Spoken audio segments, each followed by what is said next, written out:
Assalamu alaikum. Ramadan Mubarak. Let us begin with Dua al-Fatiha. Bismillahir Rahmanir Rahim.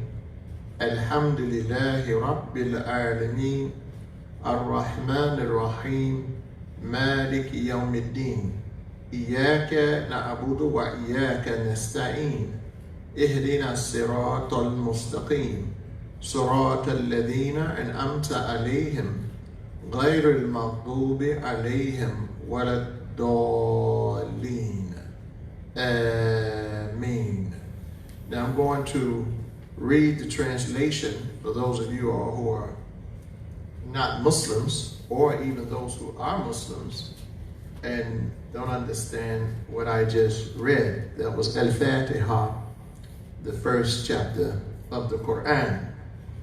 With God's name, the Merciful, Benefactor, the Merciful Redeemer.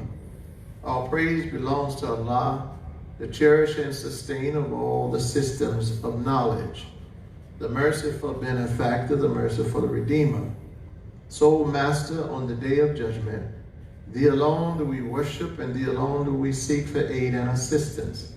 Guide us along the path that is straight, the path of those whom Thou hast bestowed Thy grace and favors, not the path of those who have earned Your displeasure or Your wrath, nor of those who go astray. Ameen. We read the first chapter translation of Abdullah Yusuf Ali, the 11th edition, 2009.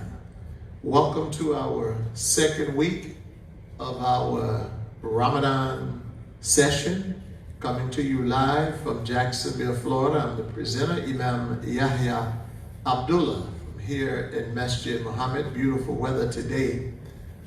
Jacksonville, we have 80s, I believe, mid-80s. Nice and sunshiny weather. And we say to all of you, Assalamu alaikum, to our Muslim brothers and sisters in the United States of America, Jacksonville, throughout the country, and those of you all around the world. We welcome you. Junaid Abdullah, of course, from Malaysia, our brothers and sisters in Bermuda, Africa, Kenya. Africa is the continent, but Ghana, many countries in Africa. Kenya, Ghana, Senegal, South Africa,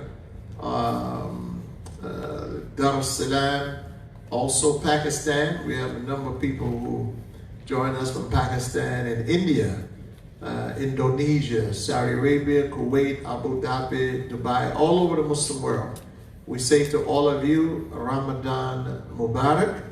That is, God bless you with the blessed Ramadan in this blessed month, this sacred month of fasting. All of us all over the world fasting the month of Ramadan. We are one ummah, as God says in the Quran of us. Ummatul Wahid. We are one community. I'm addressing the Muslim community now, but we are one community as mankind. Hence our theme for the entire month of the Ramadan sessions that I will be presenting, inshallah, our common humanity, our common destiny. Greetings of peace to our Christian brothers and sisters and family members and relatives and co-workers. We say peace be unto you. Shalom to our Jewish brothers and sisters. And we thank all of you for honoring us to tune in to our presentation on Facebook Live. And we thank, I really sincerely thank the corporate offices of Facebook, as Mark Zuckerberg, the leaders of Facebook, the officers of Facebook, the founder of Facebook, and the chief financial officer, this is Sheryl Sandberg, for allowing us in your corporate community standards and policies at Facebook. We thank you and we bless. We ask God to continue blessing you. You're doing a wonderful service to mankind on this earth, and we are so grateful that you allow us to be a part of the platform and present our views. You're not being biased. You're not discriminating. You're not saying Muslims can't be on the platform. We appreciate that. Thank you very much. except extremists now. We support you in that effort. Anyone advocating racism and extremism and threatening people and very disrespectful, no, that's not our religion. That's not anyone's religion that I'm aware of, Christianity, Judaism, and other faiths, to be brutal and rude and arrogant and disrespectful of others. No, we'll have our differences and we can differ. You know, the old saying goes, we can disagree without being disagreeable. And so we can, you hear me sometimes when I say I have a difference of opinion, I say honestly, I mean no disrespect. I don't. It's just in the interest of truth, as from our perspective. And I said that because we don't have a monopoly. Muslims don't have a monopoly on truth, but how we're seeing things and how we are establishing things from our viewpoint. And the world is a big world. So Muslims, and then as Muslims in America, our viewpoints sometimes differ, our worldview differ because of the way we're socialized, the environment we live in the United States of America. Our worldview differ from Muslims all over the world. Their worldview may differ from us, and this is allowable in our religion of Islam. So there's no one way to look at the Quran, one way to look and study the life of Muhammad the Prophet, one way to apply the religion. No, there are certain principles in our religion. 5 daily practices are consistent for Muslims all over the world. So you can go to a masjid in Pakistan, a masjid in India, or South Africa, or South America, or Mexico, the U.S. Virgin Islands, or in Jacksonville, Florida, Atlanta, Georgia, New York, or Los Angeles, anywhere, Chicago, and you'll see Muslims praying pretty much the same way. The Muslims who are following Muhammad the Prophet, that is. And I know our brothers in the Shia community, their prayers are a little different. They do have little prayers. I prayed with them before, and I had to do my prayer the way the great majority of the Muslims. Now I'm weighing my words carefully. I'm not a Sunni Muslim. See? So let me make this clear. I'm not a Sunni Muslim. I'm not a Shiite Muslim. I'm not a black Muslim, brown Muslim. I'm a Muslim, period. God says in the Quran, He has named you Muslim, all of us Muslim. So later on, these divisions come in the Muslim community, division. The Muslims created this division.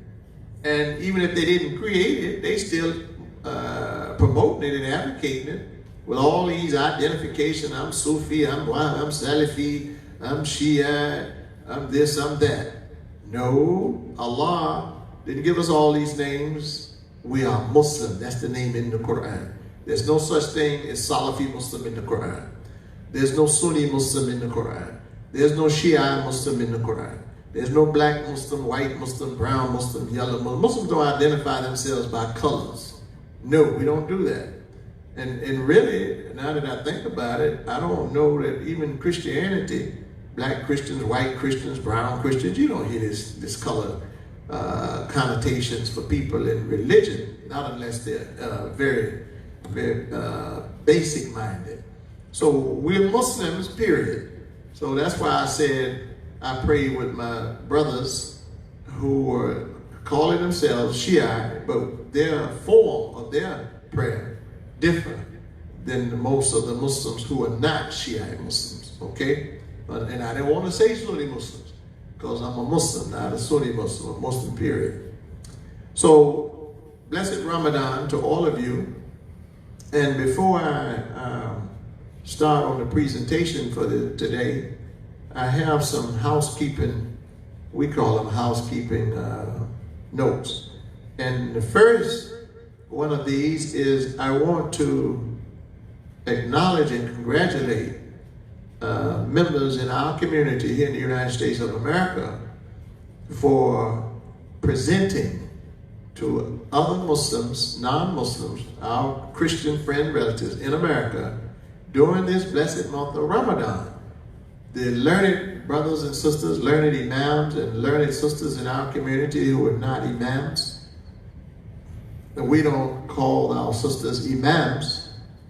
The imam, that's the role for the male. Now if you want to ask me a question about that later during question and answer, you can. But I want to congratulate them. There are many other activities going on around the United States of America, and I am so pleased to see them. I know most all of them, and they are wonderful, they are learned, they are excellent. So America is getting the benefit of the community of Imam Muhammad. God grant him the highest station in paradise. He would be so proud of what he has produced and continue to grow in America.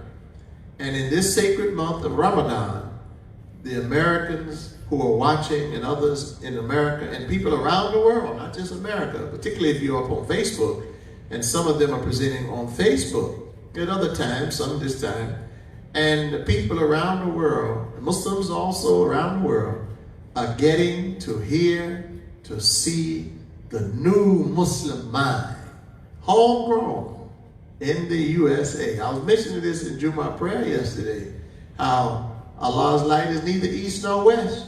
The Quran is here in the United States of America, and God is blessing us with our worldview, our understanding of it in America. This is a blessing from Allah subhanahu wa ta'ala. High glory is to God, high is he above everything they associate or anything they associate with him.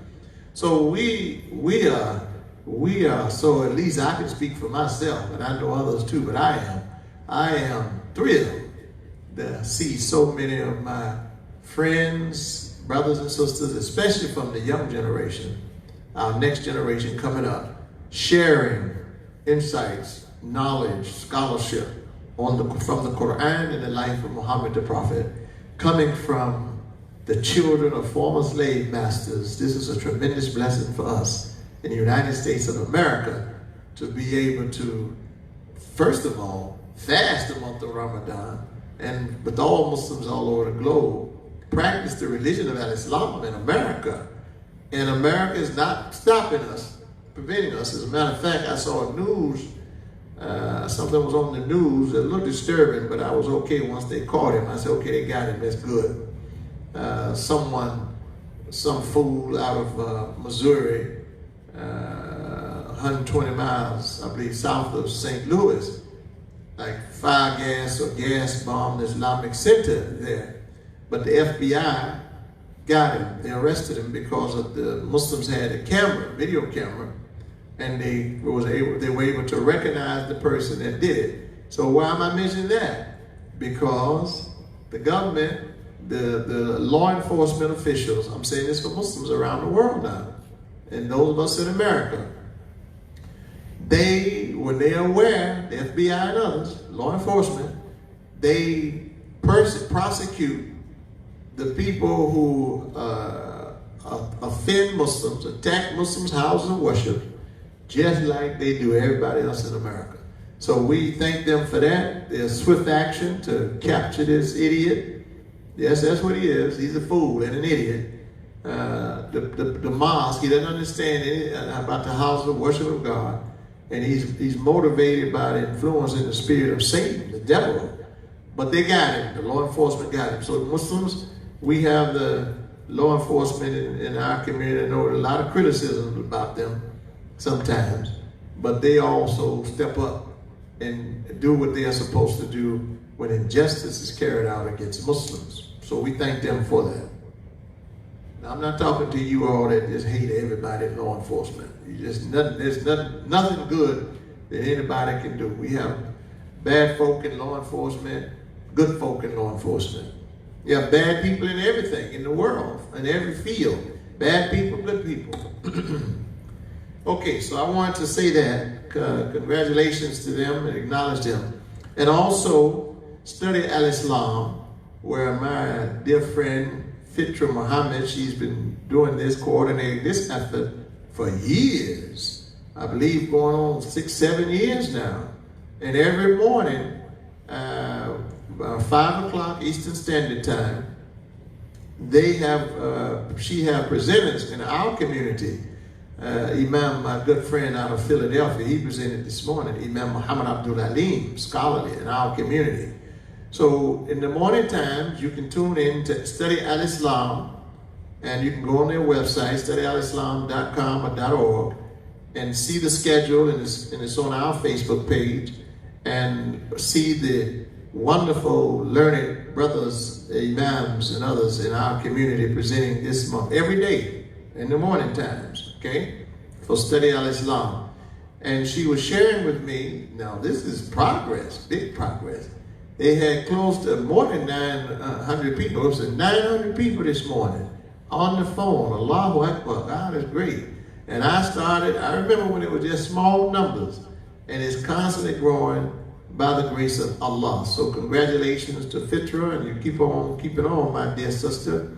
And she also has, once you go to the Facebook page, you'll be able to see all the other activities, the Study Al-Islam newsletter with the activities, Imam W.D. Muhammad's lectures every day that she's playing for you to listen to. And that's wonderful. So make sure you tune into that. So I wanted to share those things as we started. And then my dear friend, Imam Benjamin Bilal, he's doing something daily on his broadcast. I don't have his information, but my friend, if you're on, you feel free to put your information in the comment section so they can tune in. He has his presentation every day at 3 o'clock Eastern Time, where he's doing commentary, tafsir, surah Nabai, word by word. Excellent presentation. So you can tune in to that. All of these activities taking place during this month of Ramadan. Education and enlightenment. As I said yesterday, Ramadan, the month of revelation. This month, the Quran was revealed. So we should be studying, learning, listening, reading, whatever we can do, and take good benefit of these wonderful people who are making sacrifices and contributing to the growth of our knowledge. We're growing in the religion of Al-Islam. We're a new community in America. So we thank our brothers and sisters who are making these efforts to study the religion from its pure sources, the Quran and Muhammad, the Prophet's life, and share them with us and share them with the world. Now this is powerful da'wah, powerful propagation, and not proselytizing, forcing people. No, no, no. Sharing. This is a time of great stress, great depression on a lot of people in this world right now. And we want to, during this sacred month of Ramadan, for us as Muslims, 29 to 30-day fast, let us share what God has blessed us with from this community of Imam YAHYA Muhammad. And by the way, there are others too that are not in our community, other Muslim leaders, learned Muslims of other communities. I see them on Facebook, on YouTube. Congratulations to them also. So there's not a one community only of African Americans. No, I'm just speaking from our community. But there are other Muslims in America, around the world, for many parts of the Muslim world. And they too are sharing knowledge and enlightenment from the Quran and the life of Muhammad and Al-Islam. Yeah, with America and with the world. So Allah bless them also. We will take a break, give you our schedule today. At 3:15 will be our first break. And at 3 o'clock, I will answer some questions. I have 1 or 2 questions I received. And then I'll mention a couple other things that are really relevant to that time frame that I don't want to mention here. So I gave you what I wanted to give you from starting to start our housekeeping notes, and I'll give you the rest of it because it fits in with the question and answers around 3 o'clock, okay? All right, so let's get started now on the session.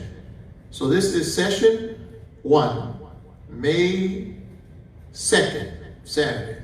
And by the way, there was something else. All of the programs from last week, Saturday and Sunday, have been uploaded to our YouTube channel.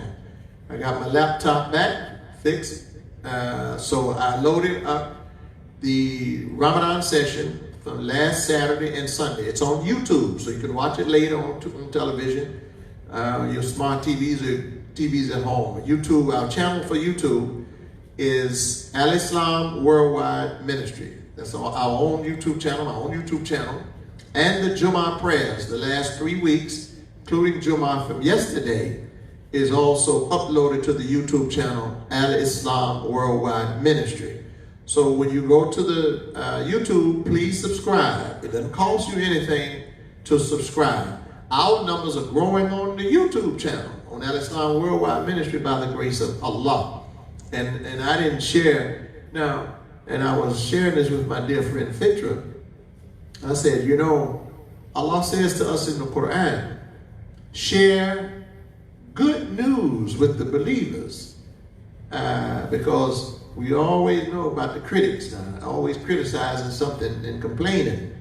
So I was sharing with her, I said, well, alhamdulillah, we're up to 5,000 people from, it's not even 24 hours, it was watching our Jummah prayer. We've reached 5,000 people so far from just yesterday.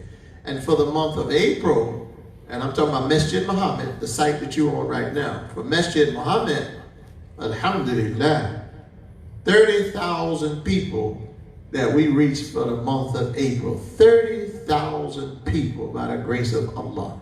Now those are small numbers. As I said yesterday, we got for Facebook, it's small. But for us, those are big numbers for us by the grace of Allah. And it continues to grow. So we thank Allah, and we want to share all that wonderful good news with you. And there's so much happening in our community that's wonderful, that's good, that's positive. And, you know, we are discussing the religious knowledge because this is Ramadan, and we should. But don't forget the business. And I'll have more to say about that when we take our time for the questions. Do not forget the economics and the business during this sacred month of Ramadan. Okay, so let us begin now with our presentation for today, the start of it anyway. And I'd like to begin, because it's Ramadan, from teachings on Ramadan, about Ramadan, from Muhammad the Prophet, praise and peace be upon him. And we know I gave you the verses last week from the Quran, chapter 2 on Ramadan, verse 183 to 189. I believe those verses cover the Ramadan. However, we have to look at the life of the Prophet sallallahu alaihi wasallam to see how we are to conduct our fast, how we're to perform our fast, how we're to make the prayers. What are we supposed to do in the morning times? What are we supposed to eat in the morning? What are we supposed to do if we're when the sun sets? How do we break the fast? Because the Quran doesn't tell us that. No, there's no, I haven't seen it, a verse in the Quran that tells you what to eat for the iftar, the fast breaking and suhoor. No, we go to Muhammad the Prophet's life. Okay? And I'm with you, brother. I'm with you, sister. You have a colleague here when it comes to these hadiths in terms of how confusing they can be. So I won't read one to you that I can't find support for in the Quran, unless I'm trying to show you it has no support in the Quran. Okay? So this has support. We're talking about Ramadan. So the book of fasting, Kitab al-Sawm, and this is the summarized version of Sahih al-Bukhari, Arabic and English, this beautiful book that I have right here, okay? Summarized version. I took the cover off, same one I had last week. I just took the cover off because I like the beautiful binding on this. Now, if this is a summarized version, that ought to tell you something. One big book with all the 9 volumes summarized. So he's saying, oh, we can summarize all these hadiths and give you the more important ones as it relates to certain subjects. So They've summarized the ones on fasting, the book of fasting, a song, Kitab al-Sawm. Narrated, now they give us the person that this is supposedly came from, Ansari radiallahu anhu, narrated Saul, who was a companion of the Prophet, may Allah be pleased with him, that the Prophet, and the Nabi sallallahu alayhi wa sallam, qala, that Prophet Muhammad, prayers and peace be upon the Prophet, said, so he's a companion, this is passed down through the generations. Inna fil jannati baban yuqalu lahu Rayyanu. Ar-Rayyanu. Yadkhulu minhu as-sa'imuna yawm al-qiyamati. La yadkhulu minhu ahadun ghayrukum. Yuqalu ayna as-sa'imuna. Fayakumuna. لا يأكل منه أحد غيرهم فإذا دخلوا أغلق فلم يدخل منه أحد. Translating now, this is Hadith 920 in this book, the book of Psalm fasting. Narrated Sa'd or Sahid. Allah, may Allah be pleased with him, companion of the Prophet. That the Prophet Muhammad said, prayers and peace be upon him, there is a gate in paradise. Now, I'm going to share with you insights from Imam Muhammad, God grant him the high stage in paradise, how this applies in this life as well as the next, okay? There is a gate in paradise called Ar-Rayyan. And those who observe fast, Sawm, that's for Ramadan, will enter through it on the day of resurrection, Yawm al-Qiyamah, on the day of standing. And none except them will enter through it. It will be said, now if you have this book, this is page 437, 438. It will be said, Aina Sa'imuna, where are those who used to observe fasting, Sawm, Ramadan? They will stand up, they will get up, and none will enter this gate except them. None will enter except them through it. After their entry, the gate will be closed, and nobody else will be allowed to come through it. Now, this is one of my favorite. It's beautiful, but we want to understand it now. What is this gate? Ar-Rayyan. Ar-Rayyan. Rayyan. The word is a perception. Is a play on perception. Ra'i, perception. Some say ra'i in your opinion too. How you're viewing things, how you're seeing things. And they call it your worldview. Some people use the word paradigm. How you see. That's just a big word that means how you perceive things, how you're situated, your worldview, how you look at things. Okay? So the Prophet, he said, during fasting now, listen, the people who fast Ramadan will enter this gate. So this is a special kind of perception that we arrive at, that we're blessed with during the month of Ramadan. And we know, because with the fasting of Ramadan, it's the reading of the Quran, or listening to the recitation of the Quran, or the recitation of the Quran itself, either or. Because those who can't, and I mentioned this last week, but I didn't mention this part. And alhamdulillah, the technology has advanced. The Quran is in Braille. You know what Braille is? For those who can't see, they're blind. And they have the Quran now in Braille. So if they know how to read Braille with their hands, the Quran has been produced in Braille. But what about in America and other places where they don't have the Quran in Braille? Because it's not everywhere. How is the brother and the sister who can't see or have impaired vision, how are they to get through the Quran if all you're supposed to do is just read it? If reading is the only way? No.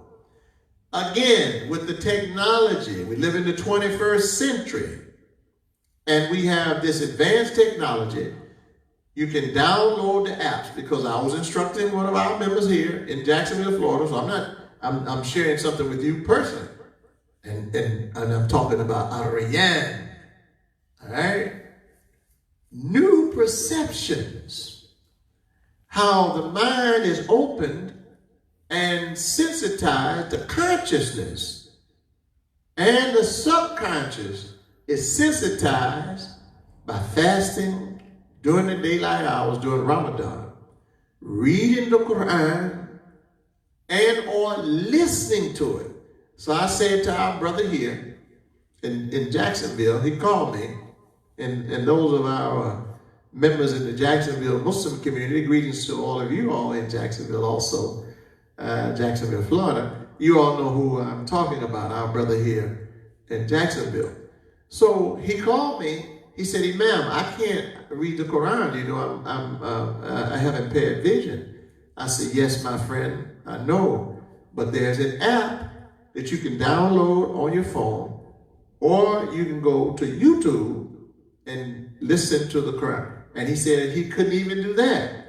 And I said, "Well, do you have the nurse?" And he says, "Yes." He said, "Because the nurse, she comes and she will turn my page on for Facebook Live when you're on, or my Jummah conference line, so I could listen to the Jummah, because he can't see it on Facebook."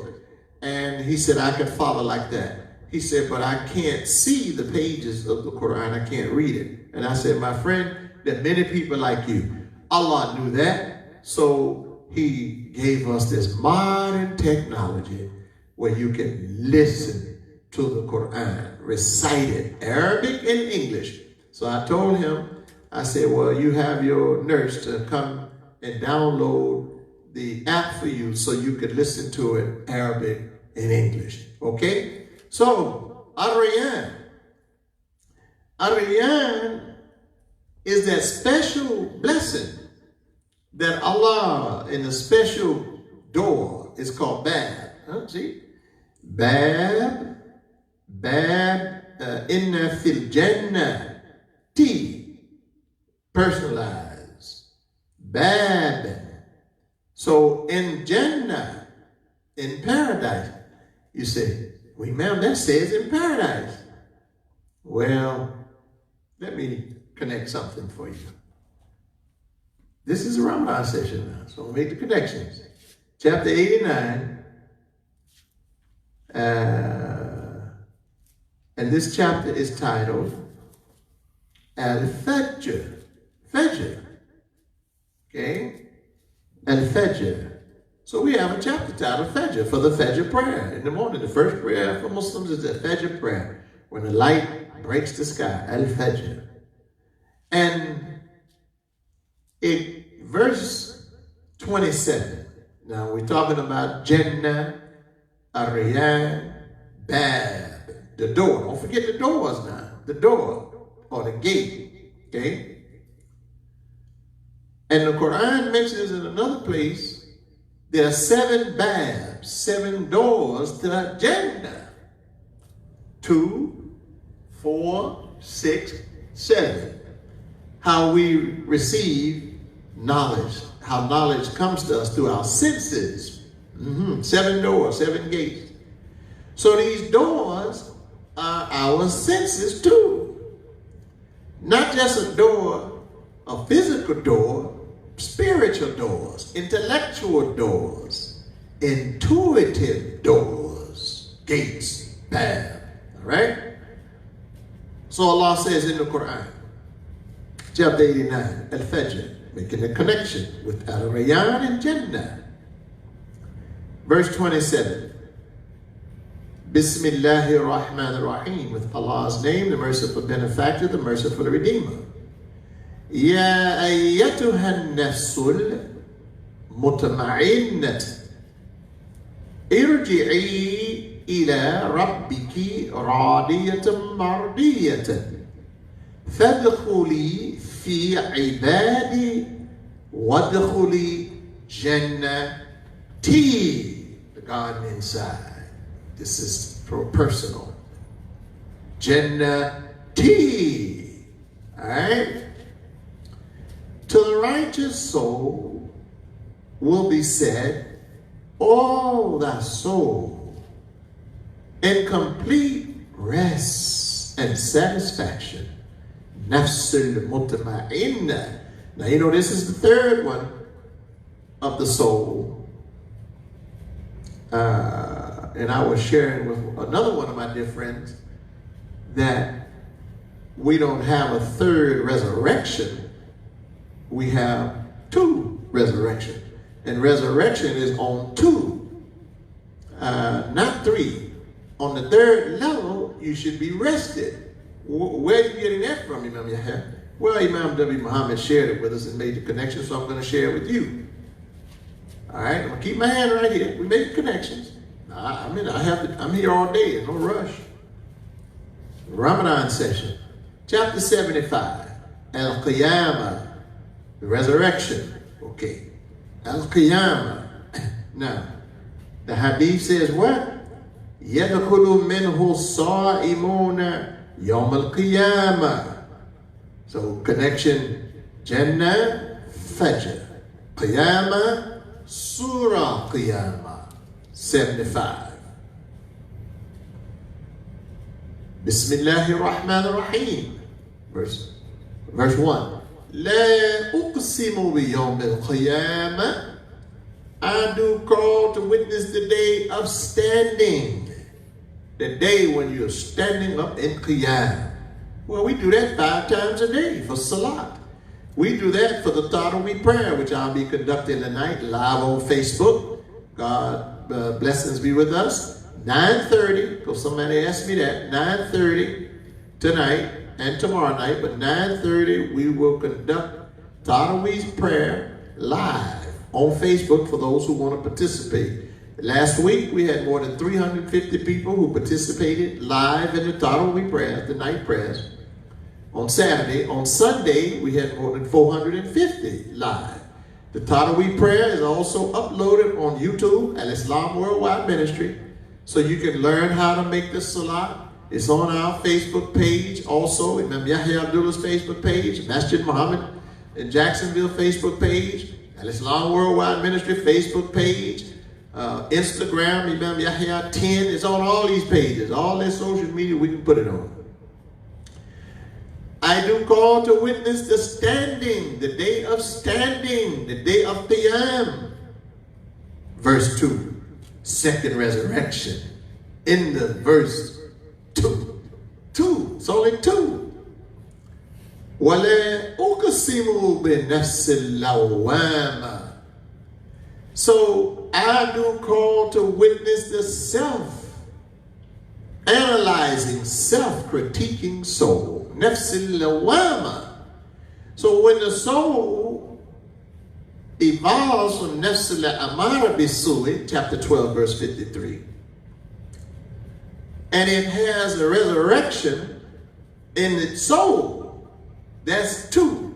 And in our evolution in the United States of America, our community, we said we had a first resurrection. That is, the African Americans who followed the Honorable Elijah Muhammad, came into the Nation of Islam, heard the Nation of Islam's teachings of black nationalism, do for self, and all of that. We were told we were brought out of the darkness and out of the grave, so we were resurrected like Lazarus. We were brought like Lazarus, the widow's son, who was brought back from the dead. That's not in the Quran, that's in the Bible. Lazarus, who was brought back from the dead. Not physically dead, brought back from moral death, spiritual death, intellectual death, social death, and for us, economic death. And so we had that first resurrection in the Nation of Islam. Allah have mercy on the soul of Elijah Muhammad, forgive him his sins, and admit him into paradise. So when Imam W. Muhammad became our leader in 1975, that was called the second resurrection, where we were coming away from wrong concepts of al-Islam, wrong concepts of the religion of al-Islam, into correct ideas, the Quran, the life of Muhammad the Prophet, correct. That was the second resurrection. So now there are those who say, we need a third resurrection. For what? No, you don't. The chapter on resurrection is telling you what the second one is. وَلَا أُقْسِمُ بِنَفْسِ اللَّوَّامَةِ. And I do call to witness the soul, the nafs al-lawwama, the self-analyzing soul, the self-reproaching soul, the self-critiquing soul, the self-assessing soul, making assessments of your own soul. Huh? So once we do this, and we can critique ourselves, as Michael Jackson said, God rest his soul, I'm looking at the man in the mirror, and I'm asking him to change his ways. All right, well, that's the nafs al-lawwama. So once you get the ability and you start working on yourself and bringing yourself into order, Ramadan 29, 30 days, helps us critique ourself, our mind, our soul, our spirit. Yes. So we have this period of readjustment, evaluation, renovation, rejuvenation, revitalization. Yeah.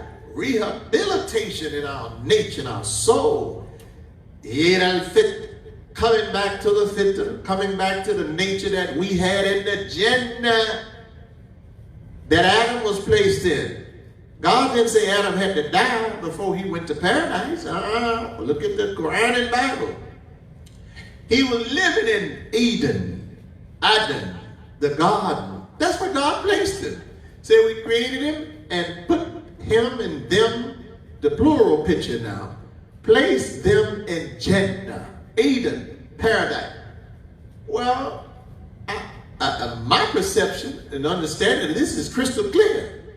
That God placed the man, and he created him in paradise in this life. In this life. And Allah tells us in the Quran, let me turn, because I'm making all these connections, so I have my hands on 89. Leave it right there. I'm not done with that. 75. Now I'm going to leave a page there. Let's go to chapter 7. Make another connection on Adam being in the Jannah. 7 and I believe it's verse 27. I'll get there. Just be patient. I'm not in a rush. Okay. All righty. Chapter 7. Okay. 27. Yes. Chapter 7. 27. Well, let's read 26 because it connects with the previous scriptures that came before. The Bible saying that I have here, the Bible. Now, this is my Bible in Arabic and English. Yes, I read from it last week. Of Adam covering his shame. The Bible has that. Now, look what the Quran said. Verse 26. And Araf, the chapter of the high places, the heights, elevation, ascent. Bismillahir Rahmanir Rahim, verse 26. Ya bani Adam, qad anzalna alaykum libasan yuwari sawatikum warishan wa libasu taqwa dhalika khayrun dhalika min ayatillahi la'alahum yadhakkarun. Sadaqallahu al-Azim. God the Mighty spoke the truth. And that suffices for all the verses I'll be reading today. All ye children of Adam. See, Bani Adam, children.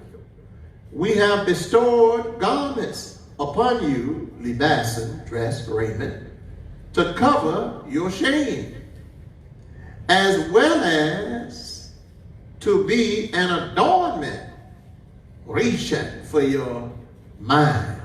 So not only a garment for your body, so dress for the body, dress for the mind. 3 dresses are mentioned here, garments. Rishan, like the birds of the feather, rish.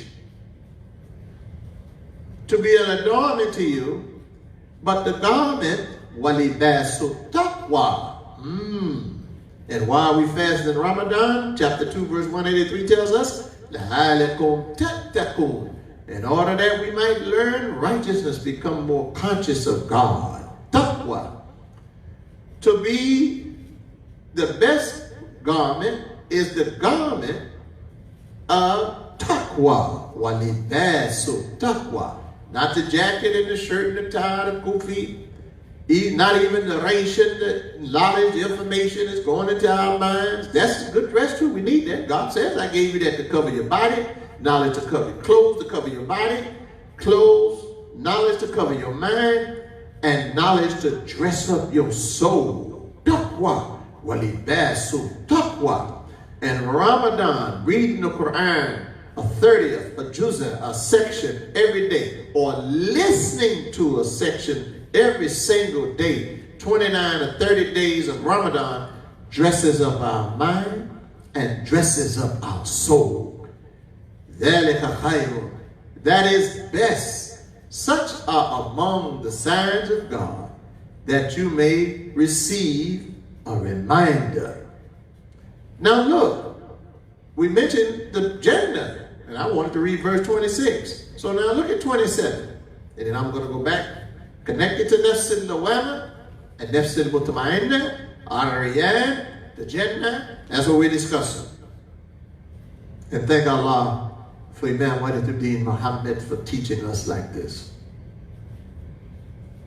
Verse 27. Ya bani Adam, la yaftinannakum shaytanu kama akhraja abawaykum من الجنة ينزع عنهما لباسهما ليريهما سوآتهما إنه يراكم هو وقبيله من حيث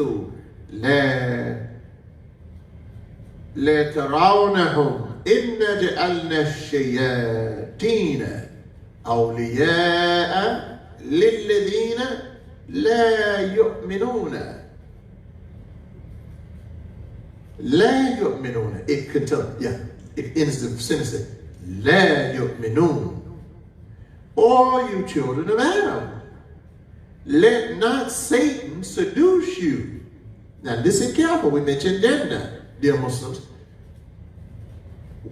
We don't just see. Because the Quran did not present that picture. I'm reading it. Don't just see Jannah, paradise, as a place we're going to after this life only. God wants us to have some measure of Jannah in this life. All right? Reading it. Let not Satan seduce you in the same manner as he got your parents out of min al-Jannati. Out of the Jannah, paradise, stripping them of their clothes, their garments. He took away anhuma, both of them, both male and female. So the woman in the Bible, she is blamed for the fall of the man. Eve is blamed for Adam's downfall because she listens to the serpent in the Bible, Genesis, and she presents him to Adam. And Adam goes into this deep sleep, or she presents the fruit from the serpent to Adam. That's not in the Quran. Allah says right here, Satan, he deceived both of them. So sister, you're vindicated. You're not the fall of man. So Eve, Jezebel, Delilah, all these bad women in the Bible presented as the downfall of the male. You're not responsible for any male's downfall. As a matter of fact, sometimes you try to help him up. When he's down, you try to encourage this brother. And we know that, brothers, sometimes those sisters, you don't have that good sister helping you, and you'll say to her, and I've heard my friends tell me this. Now, I haven't had that experience by the grace of Allah. Thank Allah for that. But I heard my friends tell me, Imam, she saved my life. She helped me when I was down. She stayed with me when I was down. So the sister wasn't the one that was down. The brother was the one. So in our real world circumstance situation, no, sometimes it's the woman. She has all her senses and everything intact. She's on the ball. She, as we say, she's got it going on. The man is the one that's slipping. He's the one that's having all these problems. So the sister has to come in and help him. So don't blame these women all the time for your weaknesses, brothers, and your corruption. Don't blame her. So God takes that off the blame, take the blame off of you, sisters, in the Quran.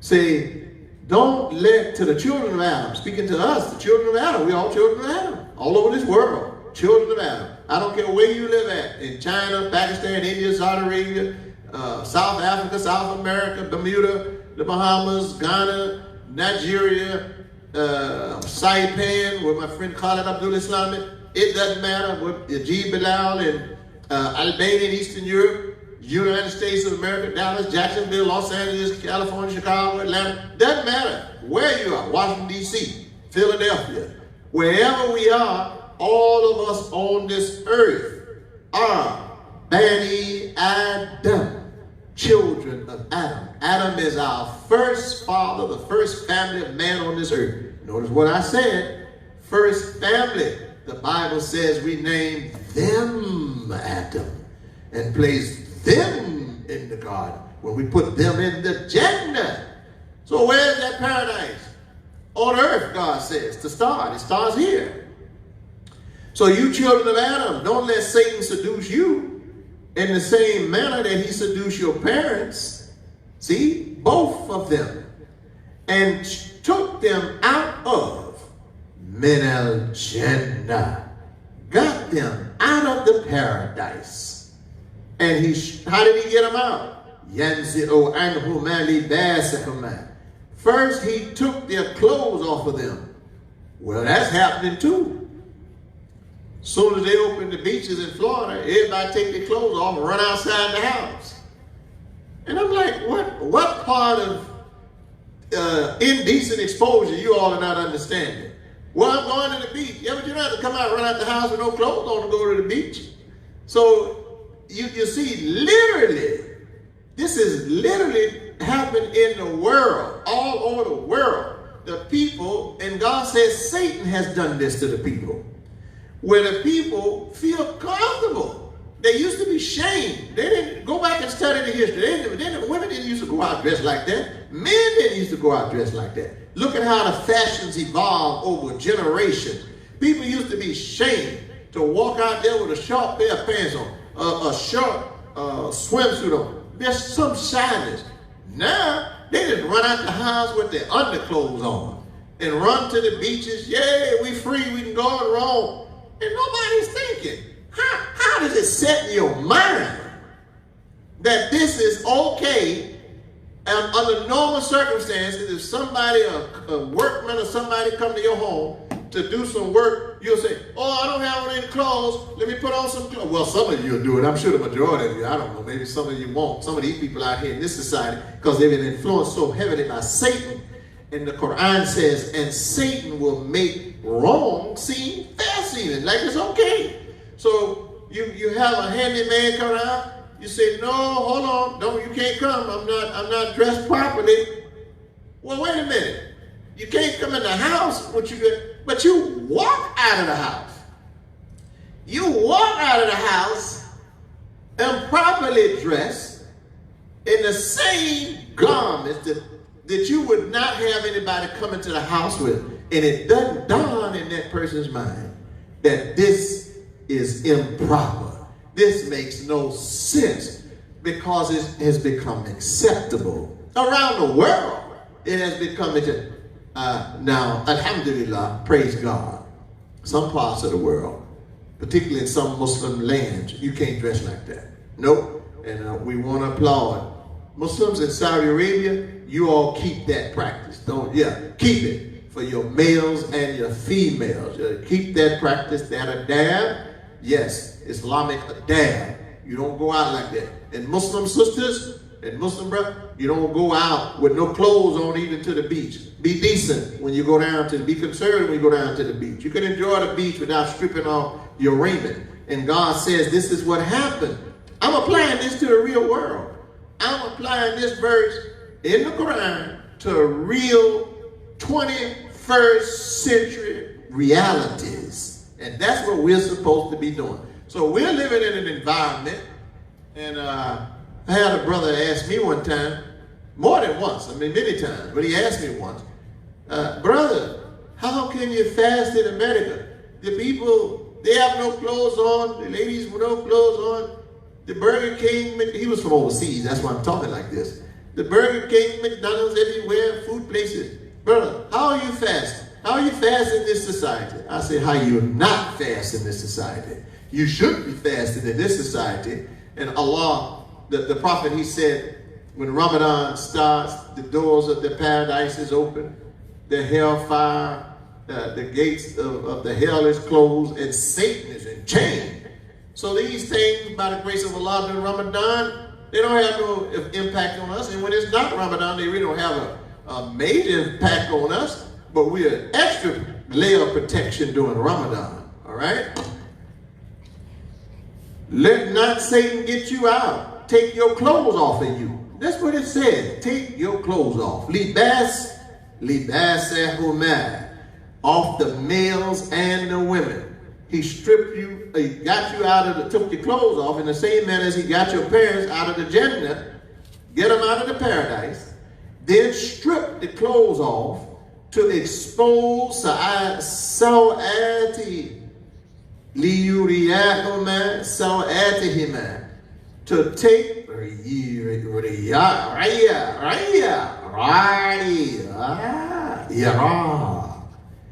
he stripped you in your mind first. He has to strip your perception and your world view of things. Now, once he changed that, how you see things, then he can take all your clothes off because now you think it's okay. I don't know what you're talking about, Mr. Imam, sir. There ain't nothing wrong with that. See, he done mess with your mind. So you see the world differently. Go ahead and do whatever you want to do. Strip them of their raiment to expose their shame. So add to him both of them, for he and his tribe. They observe you. They watch you from a position where you cannot see them. In other words, they're influencing you and you're not conscious of it. That's what it means.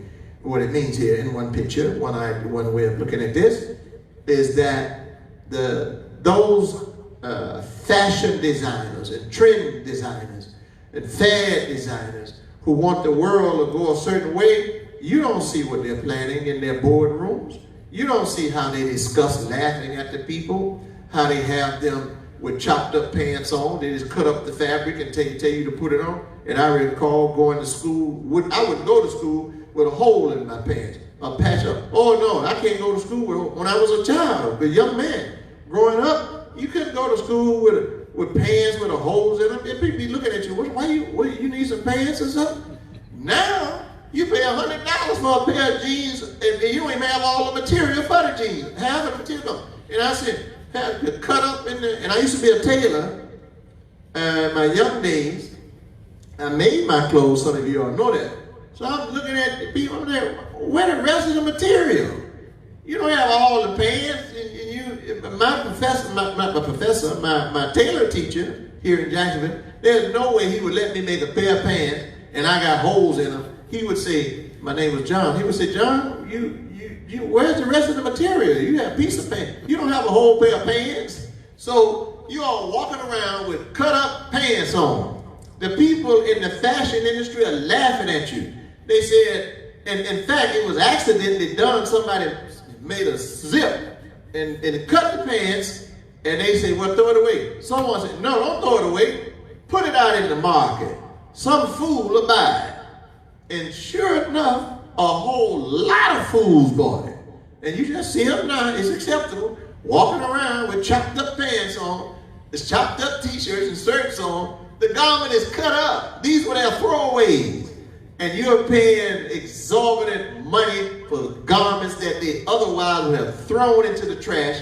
So Allah says in the Quran, says Satan and his tribe watch you. And you then can't see how they are planning your life, planning your fashions, planning the styles and fads for you. You just go on with blinders on your eyes. He and his tribe watch you from a position where you cannot see them. We made the evil ones, these devils, shayateen. We made these devils friends only to those who do not have faith. That's what God says.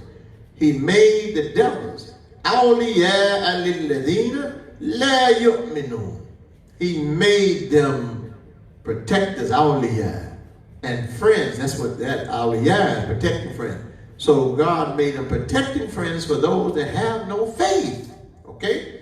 But I wanted you to get Jannah, that Allah placed Adam in the garden. Okay, let's go back. Finish this point on Ar-Rayyan. And we'll take a break on Ar-Rayyan. So, فَلَا أُقْسِمُ بِنَفْسِ اللَّوَّامَةِ in Surah Al-Qiyamah, standing, the resurrection, verse 2.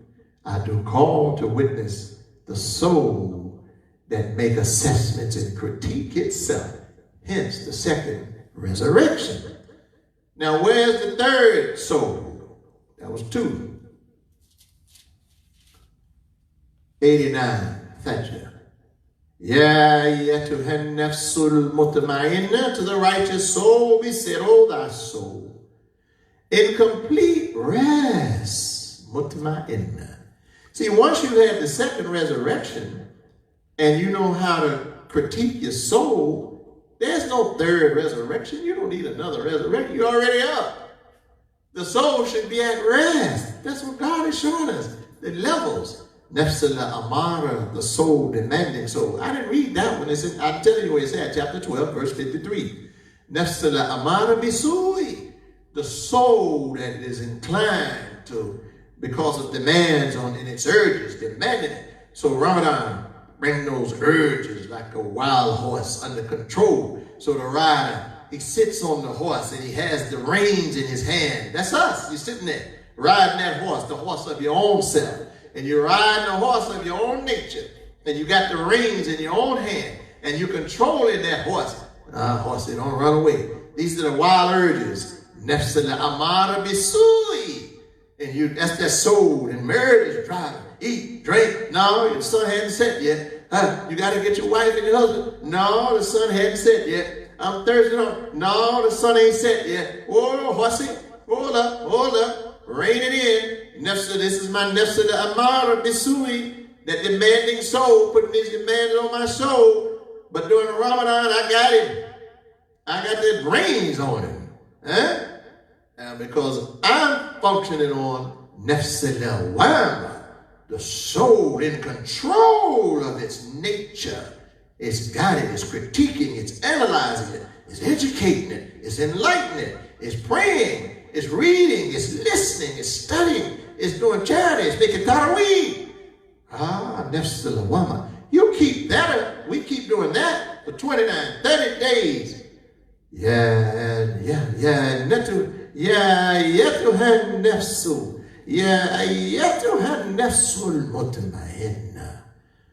Oh soul, incomplete, mutma'inna, satisfied. Rest, thought away, spiritual rest, the soul coming into satisfaction. Irji'i ila rabbiki radiyatan mardiyah. Come back, O soul. Come back. Inna lillahi wa inna ilayhi raji'. There's the word right there. Right, where's it coming back? Come back to the Lord. Ila rabbiki. How? Radiyatan mardiya. Well pleased thyself. Ramadan brings us back to being pleased with ourselves. Listen, this is first. Allah says, Radiyatam, revealed to Muhammad the Prophet sallallahu alaihi wasallam. Radiyatam, well pleased. You have controlled your urges. You have critiqued your soul. You've got control over those wild passions like the wild horse. And now the soul is at rest. You like yourself again. You have come back to your Lord. You have returned back to the original constitution, the original nature you had when you were a baby, obedient. You have come back to your Adamic, your Adam nature, your parents' nature. You have come back to that nature that your parents had in the garden. God placed them in Jannah, paradise. And the world takes you away from it. And God says, come back. Come back to that nature. In this life, come back to being pleased with yourself. When you can look yourself in the mirror and say, you know what? I like you, my friend YAHYA. You're all right with me. Radiyatum, pleased with yourself. Now, God wants us to be pleased with ourselves first. Then Allah says to the Prophet, Revelation, Maradiya, and well, Maradiyatan, and well pleasing unto God. So now, are you pleased with yourself? Well, if you're pleased with yourself and you're obeying God, God will be pleased with you, following what God tell you to do. Maradiyatan, well pleased, that's it. There's a whole lot more to be said on this, but I'm watching the clock and I have to conclude this so we can upload the first part of it. And when I come back, I'll start with questions. Well pleased, that's it. So you see, no third resurrection. Soul is at rest. You need to resurrect it. You did that on 2. Chapter 75, verse 2. Chapter 75, resurrection. That's the title of the chapter. 75, verse 2. Second resurrection. Critiquing the soul. Fadkhuli fi ibadi. Enter where? In the soul. Nafs al-mutma'inna. The peace is in the soul. The soul is at rest. Enter then among my worshipers, my devotees. Come on in. Oh, this is where the soul has found a home at rest. The soul, Dar es-Salam, the home of peace. Dar es-Salam, the heart has found its home of rest. The soul has found its home of rest.